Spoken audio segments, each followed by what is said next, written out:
So the ask is very simple from policymakers and from the governments this time. Help basically the restaurants who are paying taxes or who are paying rents, etc. Unburden the landlords from property tax and statutory tax so that those benefits can be passed on to restaurateurs.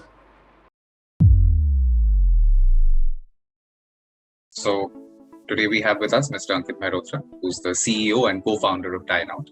And we are going to talk about, of course, the current scenario with the lockdown, how it's affecting the restaurants, the F&B industry.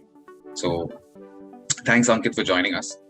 So let's start with, of course, currently we are under lockdown again in several states, but let's start with the last time these lockdowns happened. As was noticed across the industry, demand did surge once the lockdown was lifted and the industry was on its way to recovery. So, I mean, naturally, diners got the confidence to go out and dine again. So what kind of measures were put in place by restaurateurs, the F&B industry, to inspire this kind of confidence?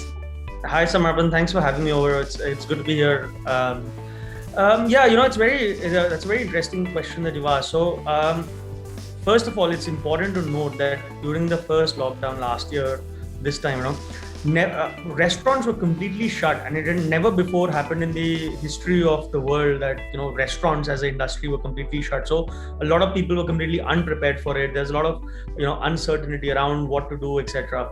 And there was this period where even once the lockdown got lifted, restaurateurs were not sure whether consumers would come back, how consumers would respond. So during that time, to gain confidence or to give confidence back to the consumers, the restaurants undertook certain measures. Some of these measures included, for example, reducing seating space inside the restaurant to sort of increase the distance between tables. Use of technology got or technology within the restaurant industry got adopted widespread. The use of contactless menu or digital menus, for example, became widespread, where physical menus were completely got rid of, and QR codes were put in place through which consumers could actually scan through their own phones and then open the menu and order. So that became a widespread phenomena. That went really well. Apart from that, some of the other measures were using UV sterilizers to sterilize cutlery, etc. That became really well, that took off really well within industry. So the idea was very simple, that the restaurateurs were sort of grappling with, like, how do we give confidence back to the consumer, and how do we declare ourselves a safe to eat out or a safe to visit place. So that was one thing that the restaurants did from their end, whatever they could do to ensure that consumers slowly started coming back in, and that is eventually what sort of led to I would say over the last 6 months, restaurants started opening back by around sort of July, August, September. So it was a very phased opening in different parts of the country, and by December, January, we were back to pre-COVID levels from a diner perspective. So that was a great sign for the restaurant industry, purely because the restaurant industry in India is the second largest employer of human capital, with nearly 8 million or 80 lakh people working within the industry. Now, during the lockdown and afterwards, nearly 35% of the restaurants shut down, and nearly 40% of people lost their jobs. So it was very important for the industry to bounce back, and that is what was visible to everyone. That is what was happening. And this latest round of lockdown / curfews is a big sort of a brunt to the industry. And another important point to note is that in this entire struggle of last 12 months, the industry did not get any meaningful or substantial support from the government or policymakers as restaurants in other parts of the world got. So after having battled through that last 12 months, facing this entire situation again is a bit of it's obviously a very difficult task for the restaurant industry. Right, of course. And current lockdown itself is going to have a lot of, the numbers are again going out of control. So how do you see this current scenario? Of course, there were lessons learned in the last lockdown to survive. So I'm sure they will be implemented this time. What kind of measures would these be? See, I would actually like to just give a little bit of context on why I think, and people within the industry think, that this lockdown is a bit bizarre and a bit unwarranted for the restaurant industry. So, for example, restaurants across India were allowed to, let's say, if I take an aggregate sort of thing, by October, most of the restaurants which had to open had reopened. Now, from October till January, February, restaurants are open and operational normally, and yet cases were going down across the country. So it was not as if visiting restaurants was having an impact on cases. However, let's say Mumbai, let's talk about Mumbai. Mumbai has been sort of widely affected, and Mumbai is the first state to impose this week night curfew, etc. Now, I don't think so it was because of restaurants. I think the main trend that changed in Mumbai was that local trains reopened in the beginning of February, and that is, since then is when we are seeing a second sort of spike happening. So what I'm trying to say is that restaurants are probably one place where they are following all SOPs to the T. They are ensuring, not just for themselves but for the safety of their staff, etc., that all sort of all sanitization methods, all safety, everything is being maintained. So in spite of all of this happening, all restaurants being sort of very cautious and maintaining all SOPs, etc., it's very bizarre that restaurants have been sort of targeted, or in a way singled out in this lockdown, where first, as you rightly said, first there was a complete ban on even delivery, and then when that was reversed. So I think the problem is not just because restaurants, in my opinion, is not the problem, to be honest.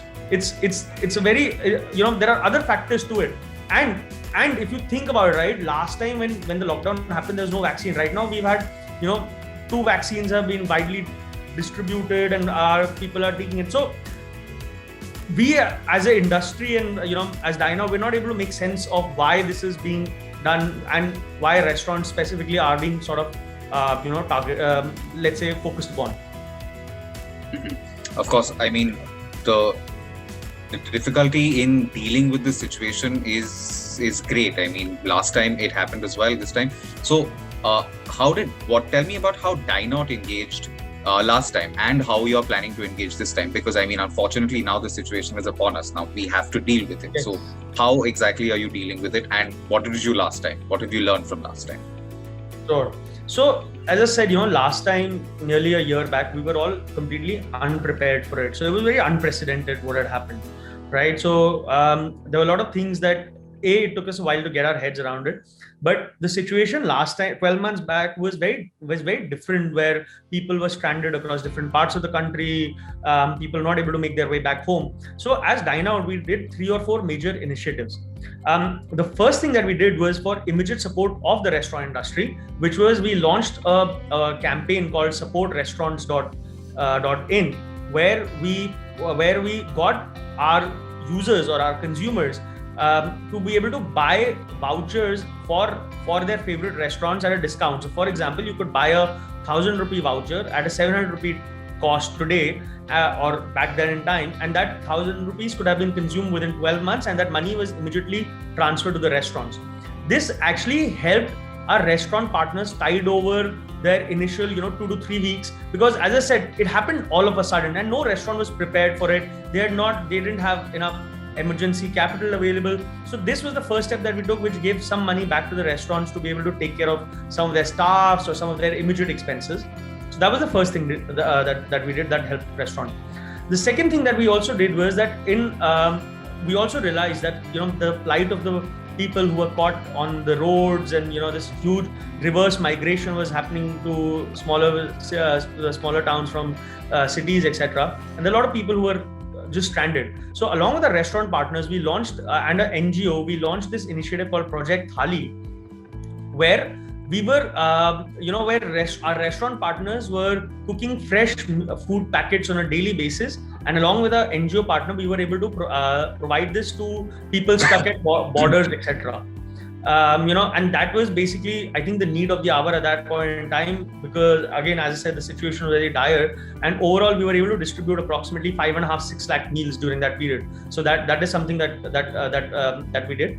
And the third thing that we did for the benefit of our restaurant partners was that, at Dine Out, we're a very technology first company, and we're the largest restaurant tech company platform out there, and we provide technology to nearly 20,000 restaurants across India. So we two things that we did. First, we implemented or launched contactless dining. So by the end of April 2020, we had launched contactless dining, which was replacing menus, etc. inside the restaurant, because we knew that as soon as restaurants opened, consumers would want to, while they would want to visit, they would not be sort of, let's say, keen on handling physical menus, etc.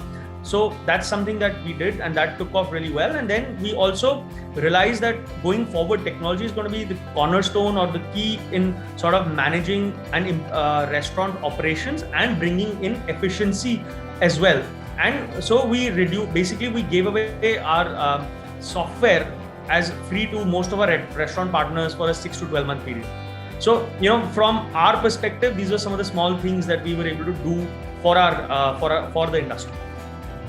Those are great initiatives. Are you going to continue with that? Because currently we don't know how long the lockdown is going to be on for. But are you looking at similar initiatives, or are you looking at some new initiatives? So, to be honest, we don't expect the severity of the situation to be as bad as it was last time. And while, yes, obviously restaurants will suffer, this time around we're trying to deal with it in a different way. So, see, restaurants are still going to be open during the day. So as a platform, our objective is how can we help our partner restaurants streamline the customers that are coming their way? How can we help them sort of deal better with the customers? How can we help them maximize their operational hours? So on the Dine Out platform, we are doing a lot of things from a consumer perspective to give confidence back to the consumer that, okay, it's safe to visit a restaurant. So we're creating collections, we're featuring restaurants which are following very high safety hygiene standards. We're featuring restaurants which are following, let's say, which are using technology such as digital menus, etc. So we're doing things a bit differently this time around, because the need of the hour is very different for the restaurants. Right, of course. Now tell us, of course, in terms of policy, like we were talking about how the Maharashtra government, for instance, reversed its policy on the deliveries. What kind of policy support are you looking at? What do you think will, obviously not insulate, but help the industry to survive this period? I think that's a great question. See, let's first look at what has happened across the world, especially last year when we were in the middle of the global lockdown, I would say. So across the US or even Europe, the government agencies did a lot of things to support restaurants. They gave some rent waivers to restaurants. They released, in fact, they also gave a stipend per person, per employee to restaurants. Those things happened. Then in the UK, the chancellor basically he devised schemes such as 50% off, etc., where the UK government was footing the bill of the consumers who were visiting restaurants for a period of time to sort of get the consumption back again. So there were a lot of measures that were taken across the globe. Unfortunately, in India, none of these things were done. The biggest, let's say, the pain point the restaurants had, that even statutory dues, like for example, the liquor license, etc., those were also not waived off during the period that restaurants were shut down. So the ask is very simple from policymakers and from the governments this time. Help basically the restaurants who are paying taxes or who are paying rents, etc., to and the landlords, basically help unburden the landlords from property tax and statutory tax, so that those benefits can be passed on to restaurateurs.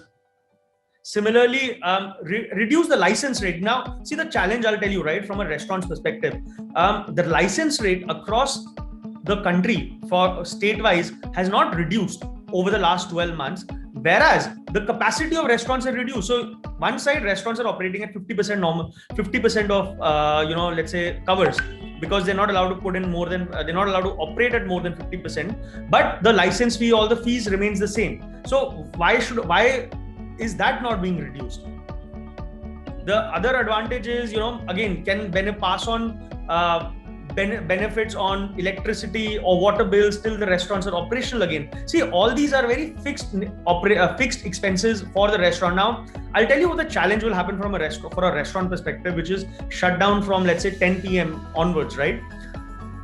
During a typical restaurant's operating hour or during normal times, nearly 40 to 50% of the restaurant's revenue is made during dinner hours or higher. In fact, in some cases, it's a lot higher, because that's when people go out. That's when people that's where people do the majority of the consumption.